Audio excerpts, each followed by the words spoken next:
We are from St. Joseph's Girls High School, Guntur. My name is Karishma. My name is Kavya. My name is Swati. We are from 9th class. Today's our project name is drugs వాడకం వల్ల శరీర భాగాలకు హాని. ముందుగా మనం drugs ఉత్పత్తి హాని కలిగే శరీర భాగం గురించి తెలుసుకుందాం. కొకైన్ అనేది కొకైన్ ఆకు ద్వారా తయారవుతుంది. దీన్ని వాడకం వల్ల హార్ట్కి ప్రభావితం చూపుతుంది. పొగాకు అనేది పొగాకు ద్వారా తయారవుతుంది. మానవులు దీన్ని వాడటం వల్ల ఊపిరితిత్తులకు ప్రభావితం చూపుతుంది. కొకైన్ గుండెను ఎలా ప్రభావితం చేస్తుందో ఇప్పుడు మనం తెలుసుకుందాం. కొకైన్ అనేది ఒక డ్రగ్.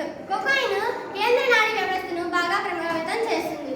కొకైన్ వినియోగించే ప్రతి వినియోగదారుడికి ఈ లక్షణాలు ఉంటాయి. అధిక గుండెపోటు మరియు ధమనులు దృఢంగా మారడం మరియు కండరాలలో మందంగా మారడం, గుండె ఇన్ఫెక్షన్లు వంటివి కలిగి ఉంటారు.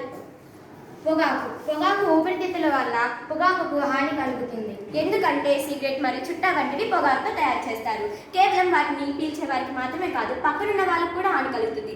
ఎందుకంటే వాటి నుండి వచ్చే పొగ వల్ల వాళ్ళు కూడా పీలుస్తారు, కాబట్టి వాళ్ళకి హాని కలుగుతుంది. కాబట్టి దీని వాడకాలన్నీ మనం తగ్గియాలి. అలాగే కొంతమంది ముసలి వాళ్ళు చుట్టాలు కాల్చడం, తినడం వంటివి చేస్తున్నారు. వాళ్ళని కూడా మనం తగ్గించాలి. ఆ పొగాకు వాడకాలు అనేది మనం తగ్గించేయాలి. ఈ ప్రాజెక్ట్ యొక్క ముఖ్య ఉద్దేశం ఏంటంటే కొకైన్ మరియు పొగాకుని సరిగ్గా ఎవరు అవగాహన లేకుండా వాటిని వినియోగించి వాటికి బానిసలు అయిపోతున్నారు. వారి ప్రాణాలకు చాలా నష్టం కలుగుతుంది. వీటి వల్ల ఒక అవగాహన క్రియేట్ చేసి, ఒక అవేర్నెస్ క్రియేట్ చేసి, వారిలోని ఆ అవగాహన క్రియేట్ చేసి ప్రాణ నష్టాన్ని తగ్గించడం ఈ ప్రాజెక్ట్ యొక్క ముఖ్య ఉద్దేశం. Thank you.